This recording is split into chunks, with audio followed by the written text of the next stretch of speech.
Allô tout le monde, c'est Michel. Aujourd'hui, je vous partage 5 astuces de photographie différentes et surprenantes. Première astuce, hydratez-vous. Première astuce, l'utilisation des reflets. En exploitant les surfaces réfléchissantes, on peut vraiment réussir à créer des images super intéressantes et uniques. Une façon d'utiliser les reflets, c'est avec les surfaces de l'eau. L'eau, c'est un élément naturel qui crée souvent des reflets incroyables. Cherchez des étendues d'eau calme comme des lacs, des rivières ou même des flaques d'eau après la pluie dans la rue. Placez votre sujet près de l'eau pour capturer son reflet qui va créer une symétrie subtile et ajouter une dimension supplémentaire à votre image. Dans les reflets, on peut aussi exploiter les surfaces vitrées. Des vitres, des bâtiments, des voitures ou même des miroirs peuvent être utilisés pour capturer des reflets intrigants. Jouez avec les angles pour incorporer des éléments intéressants dans le reflet comme des silhouettes ou des paysages urbains pour ajouter de l'intérêt à vos photos. Si vous ne trouvez aucune surface réfléchissante autour de vous, vous pouvez amener votre propre réflecteur. Utilisez des petits miroirs, des feuilles d'aluminium ou d'autres matériaux réfléchissants pour ajouter des touches de lumière ou des reflets subtils à vos sujets. Et là, quand vous prenez des photos avec des reflets, vous pouvez jouer avec la mise au point. Vous pouvez décider de mettre en focus le sujet principal et que le reflet soit flou, mais vous pouvez aussi faire le contraire et faire la mise au point sur le reflet, alors que le sujet principal en arrière va devenir flou. Les reflets, ça permet aussi de capturer des scènes symétriques. Ça crée des photos qui apportent un sentiment de calme et de sérénité. Deuxième astuce différente, ça s'appelle le light painting. C'est une technique artistique super amusante et créative qui permet de peindre avec la lumière pour obtenir des effets magiques dans vos photos. C'est une méthode qui consiste à utiliser des sources lumineuses créatives pour dessiner ou éclairer des éléments spécifiques de votre scène pendant une longue exposition. Faire du light painting, c'est pas très difficile, mais ça prend quelques règles à suivre pour bien réussir ces photos. Premièrement, utilisez une vitesse lente. Ça va vous donner le temps de capturer les mouvements de la lumière. Deuxièmement, étant donné qu'on utilise une vitesse lente, ça nous prend un trépied pour stabiliser l'appareil photo pour s'assurer qu'il n'y a pas de flou de mouvement ou de flou de tremblement. Ça prend naturellement une source lumineuse, alors ça peut être une lampe de poche, ça peut être la lampe de poche de votre cellulaire, ça peut être des lampes LED colorées, ça peut être des bâtons lumineux, des light sticks. Et là, pour que ça fonctionne, il faut être en mode full manuel parce qu'il faut avoir le plein contrôle sur vos réglages. Il va falloir premièrement que vous choisissiez une vitesse lente. Ensuite, il va falloir que vous choisissiez une ouverture qui est appropriée. Est-ce que ça peut être f8? Est-ce que ça peut être f11? Et il va falloir que vous déterminiez votre ISO. Je vous recommande fortement d'utiliser un ISO à 100. Ça va limiter la lumière ambiante et ça va vous permettre de maintenir la meilleure qualité d'image. Ensuite, il faut trouver un endroit sombre. Étant donné que la vitesse d'exposition est lente, si vous êtes dans un endroit où il y a beaucoup de lumière ou même s'il y a un petit peu de lumière, ça va tout de suite apparaître dans votre photo. Alors, placez-vous dans une pièce sombre ou si vous voulez être à l'extérieur, faites-le la nuit. Et là, un petit truc, c'est qu'il faut régler la mise au point avant parce que votre mise au point ne se fera pas quand il va faire noir. Ensuite, tout ce qui reste à faire, fermer la lumière, déclencher l'obturateur, commencer à peindre avec la lumière. Oh, Ri! Bonjour, tu t'es réveillé? Est-ce que tu as rêvé à tes croquettes? Tu veux de l'amour? Oui, non, frotte-toi pas sur l'ordi, là. Je suis en train d'enregistrer. Viens par ici, mon lapin.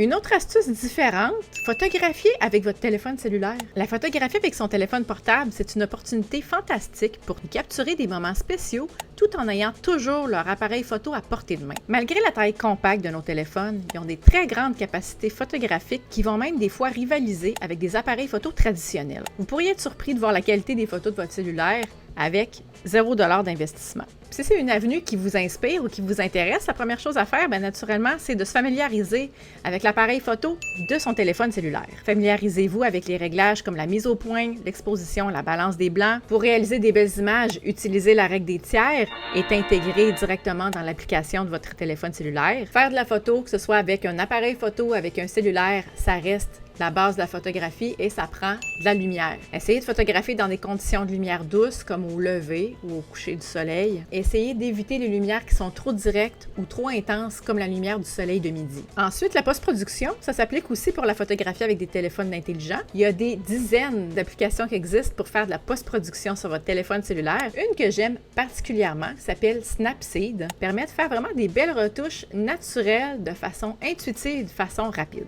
Vous pouvez aussi utiliser utiliser l'appareil photo de votre téléphone intelligent pour faire de la photographie d'inspiration macro. C'est vraiment idéal pour capturer des gros plans détaillés. Mettez de l'accent sur des textures et des motifs pour donner un effet de 3 dimensions à vos photos. Comme un appareil photo DSLR ou mirrorless dans des conditions de basse lumière, si vous photographiez avec votre téléphone cellulaire, les images vont avoir tendance à être floues. Alors assurez-vous de le stabiliser, de le tenir fermement. Il y a des gimbals, il y a même des petits trépieds qui se vendent. Si c'est un style de photographie que vous faites régulièrement, vous pourriez bénéficier d'avoir des accessoires comme ça. Et parlons du flash.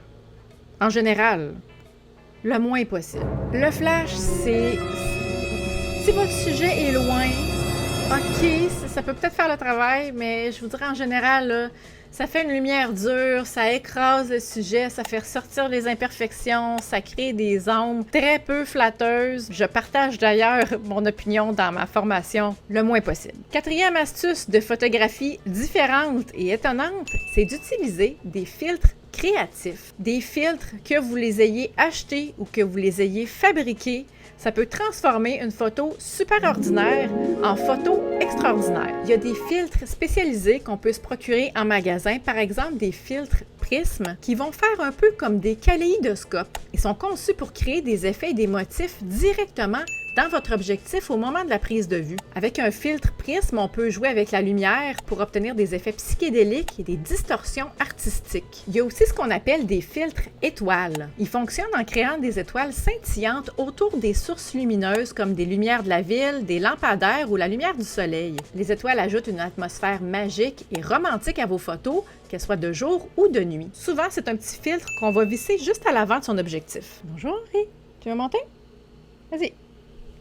Si vous aimez l'effet de lumière en étoile, mais que vous n'avez pas de filtre, ben, il y a deux options. Vous avez l'option d'aller vous procurer un filtre et vous avez aussi l'option dans Luminar Neo. Il y a une extension qui s'appelle Lumière Magique qui fait exactement cet effet-là. L'intelligence artificielle du logiciel va aller retrouver les sources de lumière, qu'elles soient naturelles ou artificielles, et va aller rajouter un effet de lumière étoilée. Et ce qui est intéressant, c'est que vous pouvez modifier l'intensité, le nombre d'étoiles, la teinte. Bref, c'est vraiment un bel outil artistique. Si c'est le genre de photo qui vous intéresse, je vous invite à aller jeter un œil à l'extension dans Luminar Neo. Et la cinquième astuce différente, qui fait un petit peu la suite à la quatrième astuce des filtres, c'est de photographier à travers des objets transparents. Une première option, c'est de jouer avec des vitres. Les fenêtres et les vitres offrent vraiment une toile pour exprimer votre créativité.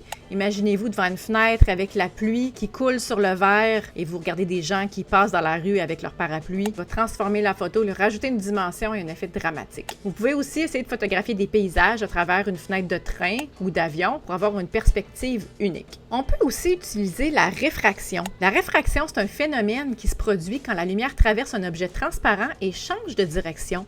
Ça peut déformer ou déplacer les sujets derrière l'objet, ce qui va créer des distorsions visuelles vraiment intéressantes. Essayez de photographier des fleurs, des portraits ou des paysages à travers de l'eau et observez comment la lumière est déviée pour produire un effet visuel unique. Par exemple, vous pouvez vaporiser des gouttelettes d'eau directement à l'avant de votre objectif. Ça va créer des réfractions. Vous pouvez chiffonner un papier saran. Vous pouvez photographier un coucher de soleil à travers un fond de bouteille. Puis j'allais oublier la bonne vieille loupe qui va vous créer un effet de distorsion.